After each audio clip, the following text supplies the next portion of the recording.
Big Questions with the Dead Milkmen.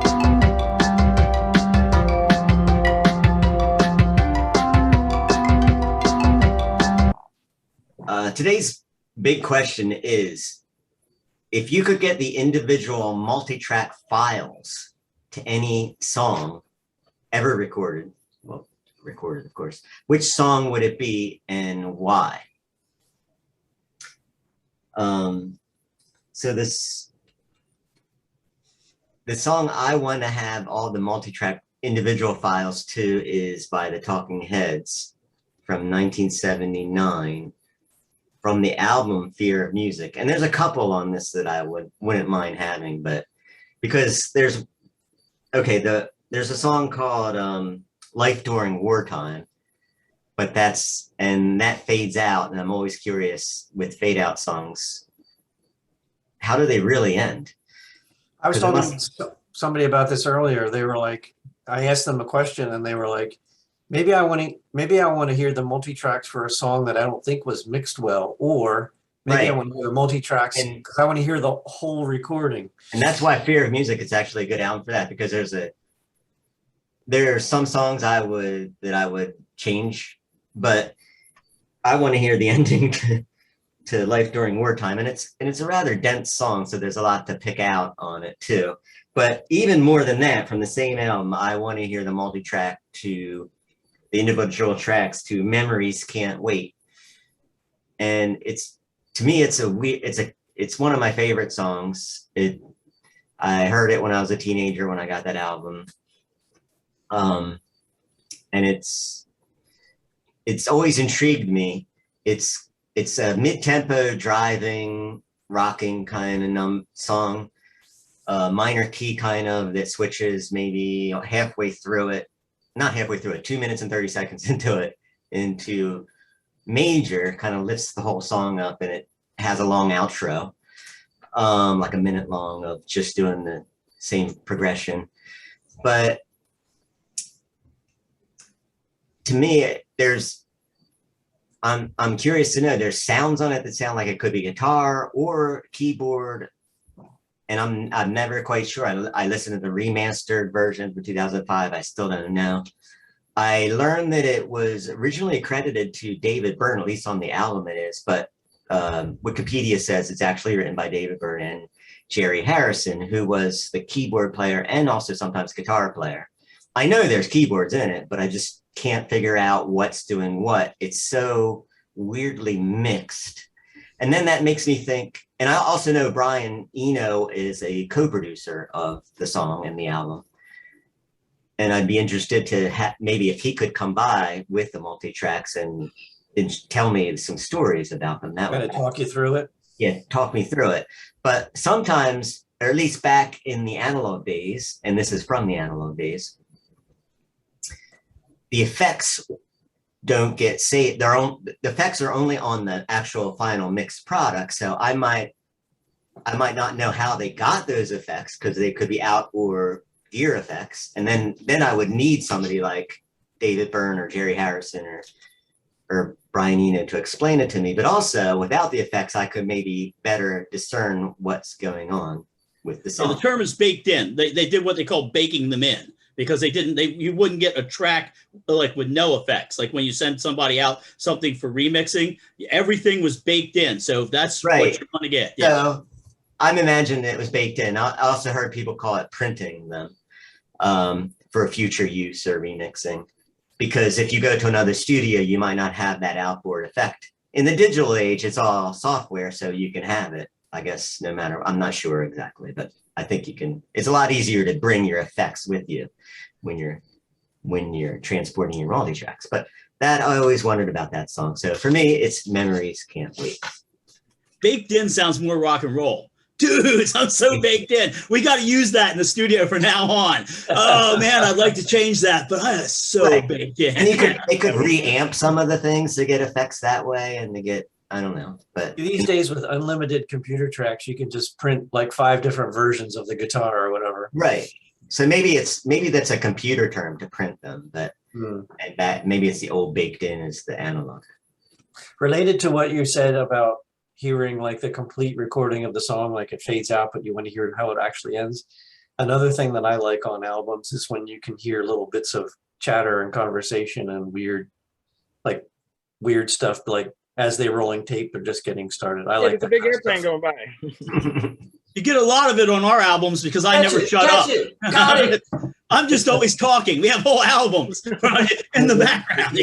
Technically, I'm on Punk Rock Girl. You can hear me in the other room. All right. I chose a song from called "Goodbye Sober Day" from Mr. Bungle album called "California." Came out in 1999, and I was already a fan at that point, and I was anticipating the album. It's the last song on the album, which is probably an additional reason it left an impression, but it's probably the most complex sounding recording I've ever heard from like a band. But what I'm curious about is how they actually recorded it. Through their tenure as a band, it seemed to take like 4 or 5 years between albums. And I wonder if they spent like all that time on it, because some of the things sound like they just must have, I don't know, obsessed over like, oh, put it right here. But I don't know if I'm not sure if they used software or not. This was 99, probably. But yeah, I guess like Joe was saying about having like Brian Eno there with you to explain it, I'd love to hear at least one of the band members explain this and that. Because I always wonder when you hear like a random instrument just for a second and it's never there again, it's like, did they really just have someone come in like, and then, yeah, that song goes through so many different like tempo changes and like genre changes and styles that it must have taken, I don't know, a year to put it all together in my mind. So I would love to see what that's like broken down like. Yeah. Cool. So my answer to the question is, well, Joe, were you inspired by the great series, which you can see a lot of on YouTube, Classic Albums? Yes. Everyone. He watched everyone. We use that line in the studio. Remember, Joe was saying it's a classic album moment. If something would screw up, then we keep it. But One of the best ones is, and I'm not a super fan or anything. One of the best ones is the Steely Dan one. The best part of this one, they're talking about the song "Peg," and yeah, Michael McDonald sings the background vocals. Peg, and they like solo those albums, and they're kind of chuckling and kind of like, oh, let's embarrass Mike about his vocals. But that's not my song.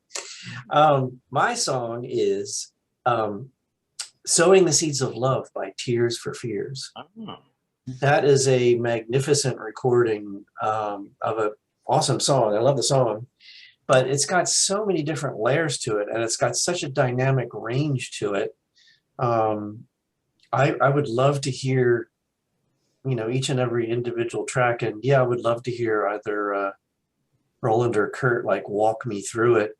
It starts out with what sounds like reversed plane jet engines or something, and then the drums come in with these like reverse reverb, and then there's like the lead vocal and bass and drums, and it just builds and builds and builds and builds to the end of the song.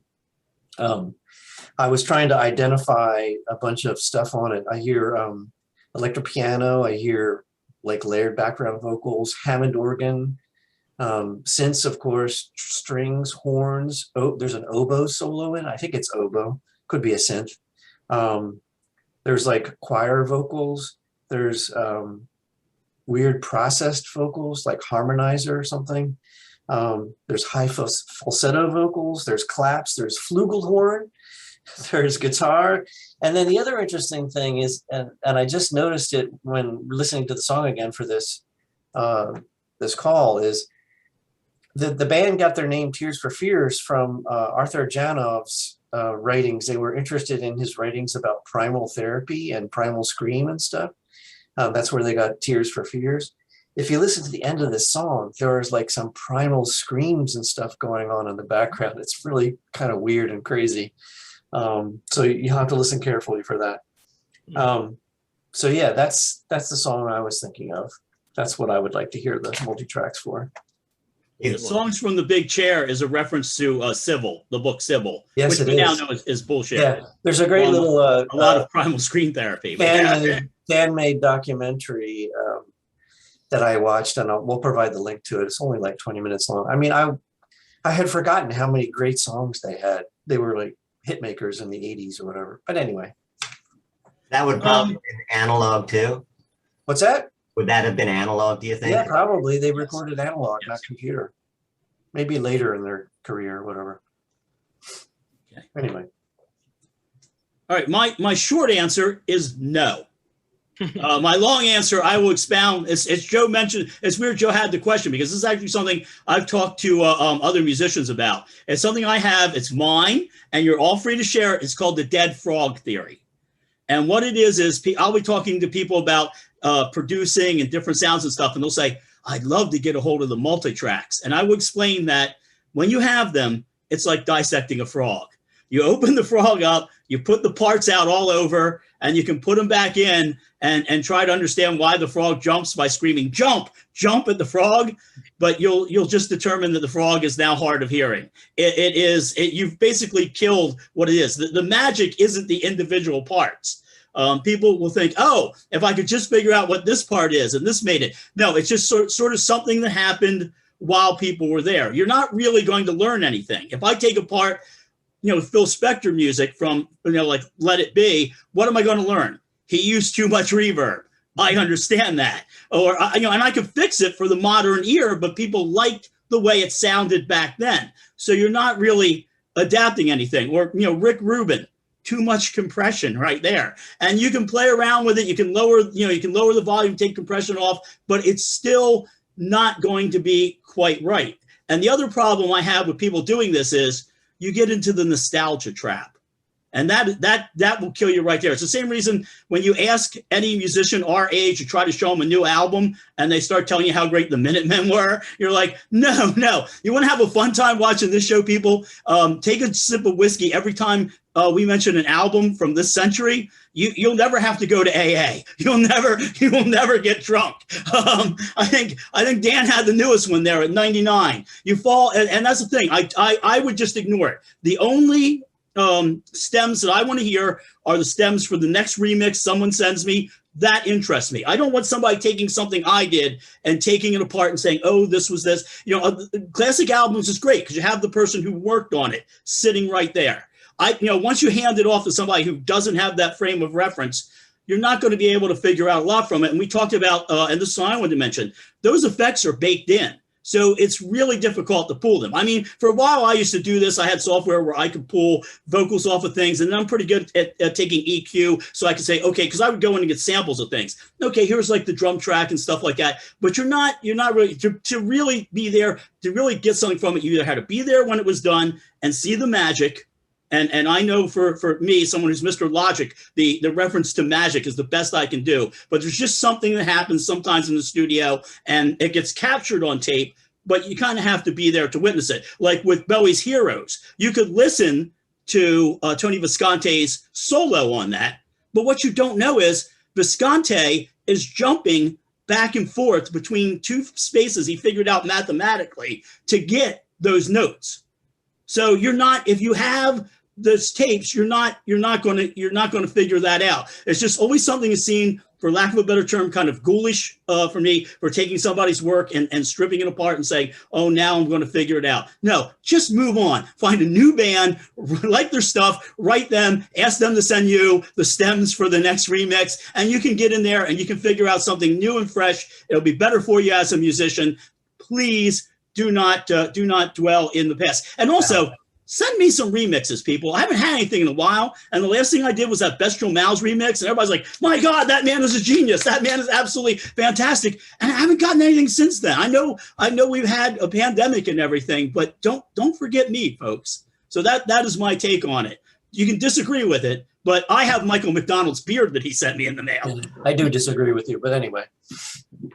Maybe we should do another song challenge where we each remix each other's song. It was a hypothetical question. I know that. I probably should have rephrased it as if you could have if you could watch a classic albums that didn't exist, what album would it be? And mine would be Fear of Music. But if it's hypothetical, how come somebody sent me all the tracks for Let It Be?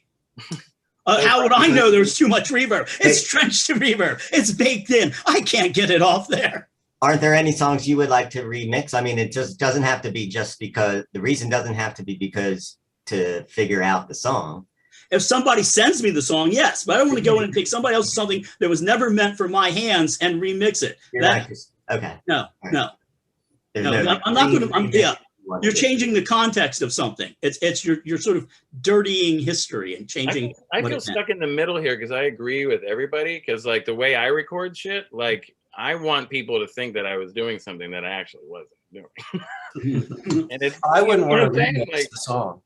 I'd be curious to hear all the different parts. Yeah, and that's the other thing is I agree with that school too. Is like with that Mr. Bungle song, like I listen to it in awe, like it's a respectful thing, and it's like even though it was last century, like it still sounds amazing to me. Like we'll provide a link, you should check it out.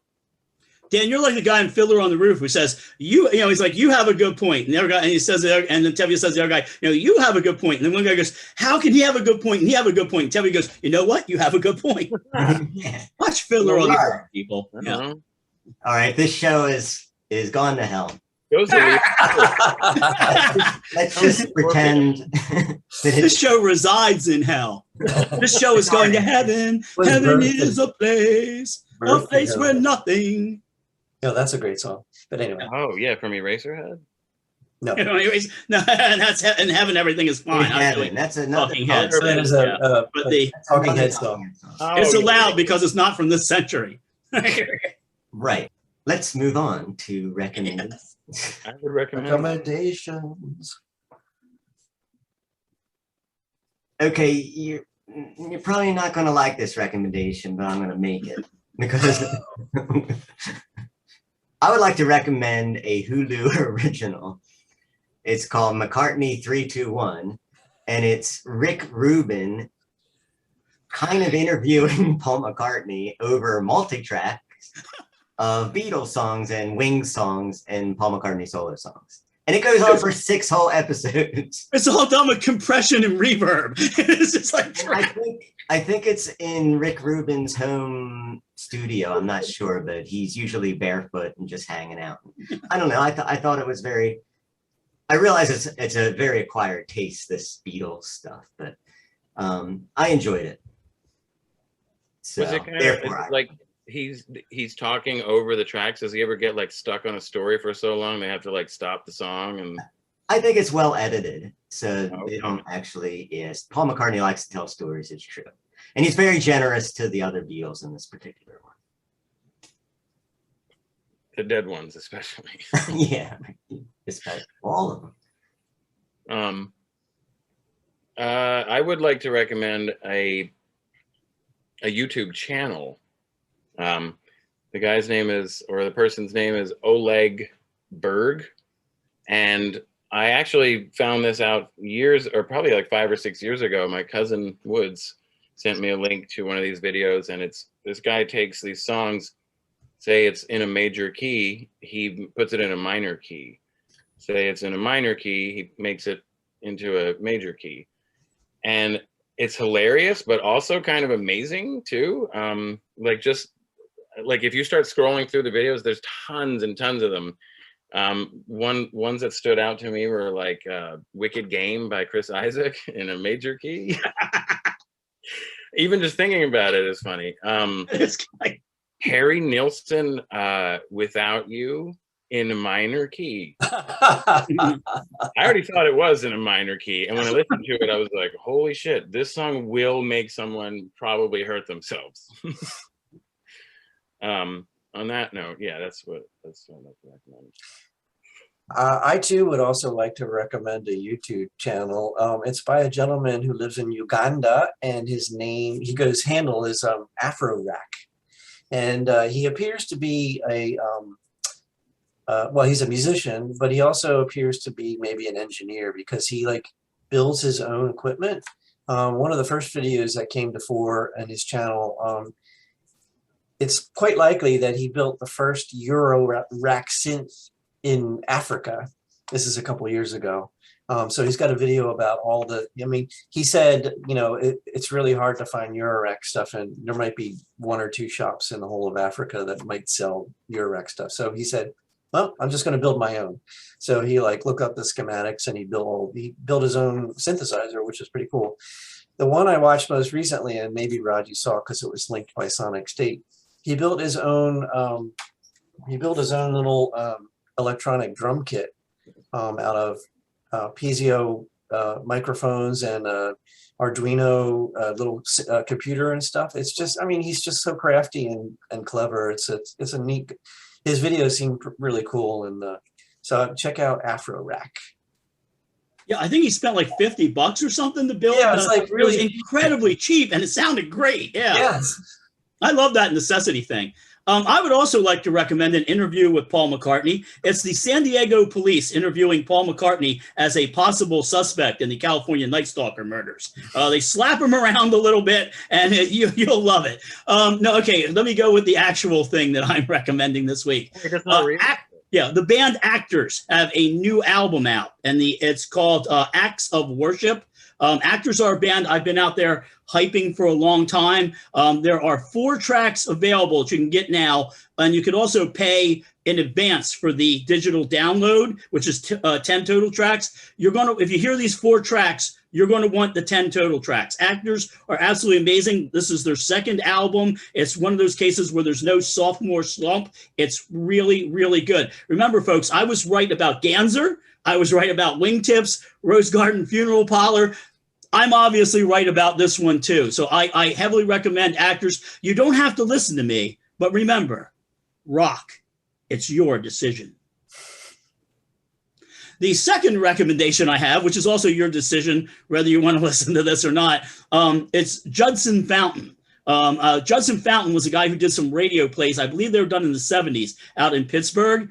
And there's something askew about Judson. In every one of these radio plays, there's usually an 18-year-old boy named Johnny. And you know this because he says, my name's Johnny and I'm 18 and I can do what I want. You know why I can do what I want? Because I'm 18 and my name is Johnny. So I'll put up the links to Trash Can from Thailand and Old Woman of Haunted House, which both, I believe, featured Johnny. But the best part is I heard these years and years ago, and there's a little interview before Trash Can from Thailand, and he tells the story. How did you come up with this idea?